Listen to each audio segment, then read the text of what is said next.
भाजप आमदार नितेश राणेंनी उद्धव ठाकरेंवर गंभीर आरोप केले आहेत। उद्धव ठाकरे कुटुंबासह लंडनमध्ये पळण्याच्या तयारीत आहेत, त्यामुळे त्यांचा पासपोर्ट जप्त करून त्यांच्या नावे लुकआउट नोटीस जारी करा अशी मागणी नितेश राणेंनी केली आहे। आशिष शेलारांच्या हिरव्या शाही संदर्भातील आरोपावरून संजय राऊतांनी सडेतोड उत्तर दिलंय। आम्ही कुठल्याही पद्धतीचा संभ्रम निर्माण केला नाही। त्यांनी राज्यघटना आणि आचारसंहिता पुन्हा एकदा वाचणं गरजेचं आहे असा सल्ला संजय राऊतांनी दिलाय।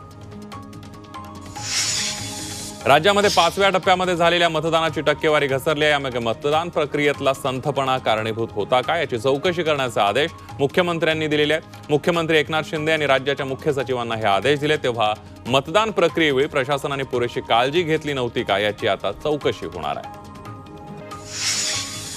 महाविकास आघाडीला ज्या ठिकाणी भरघोस मतदान होत होतं त्या ठिकाणी संथ गतीनं मतदान सुरू होतं असा आरोप संजय राऊतांनी केलाय।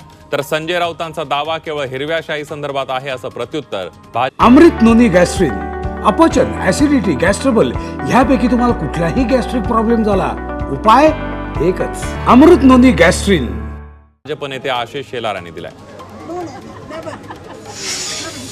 आशिष शेलारांनी उद्धव ठाकरेंच्या आरोपांना उत्तर दिलंय। निवडणूक आयोगानं प्रतिनिधी मतदानामध्ये दिरंगाई करत होते असा आरोप उद्धव ठाकरेंनी केला होता, मात्र या संदर्भात पुरावा द्यावा, डोळ्यांसमोर हार दिसत असल्यानं ते बोलत असल्याचा चिमटा आशिष शेलारांनी काढलाय।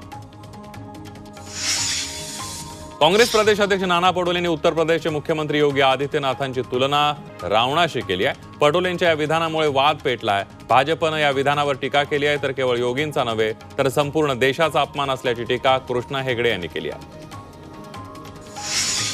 शिरूर लोकसभा मतदारसंघामध्ये अमोल कोल्हे आणि आढळराव पाटलांच्या विजयाचे बॅनर सध्या चर्चेचा विषय ठरले आहेत। खासदारपदी निवड झाल्याबद्दल अभिनंदन करणारे बॅनर्स निकालाआधीच झळकल्यानं दोन्ही गटांच्या अतिउत्साही कार्यकर्त्यांची अवस्था उतावळा नवरा गुडघ्याला बाशिंग अशी झाल्याचं दिसतंय।